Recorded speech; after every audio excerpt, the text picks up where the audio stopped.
Hey everyone, and welcome back to another video. And in this video, I'm going to show you how to fix widgets not showing up on your MacBook Air home screen. So this video is going to be particularly useful for individuals who are trying to add widgets to their MacBook Air home screen. Why is it not showing up? So this video is also going to be short, sweet, and simple, guys. There's not going to be a lot of steps involved, but what we're first going to do is that we're going to hop onto our MacBook Air. And I recently ran into this issue myself, and the reason why I was not able to add widgets was because I was not up to date with the latest version.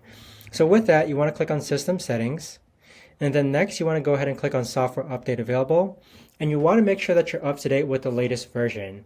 So with widgets, you're going to be allowed to add widgets to your home screen if you're up to date with the Sequoia 15.2 macOS update. So with that, go ahead and make sure that you're up to date with the latest version, and then afterwards, once you're up to date with the latest version, you can go ahead and right click your home page and then click on Edit Widgets. And then here you can just drag and drop different widgets onto your MacBook Air home screen.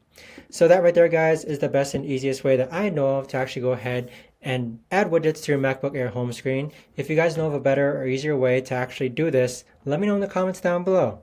I would love to know. Thanks so much for watching, everyone, and I'll see you guys all in the next video.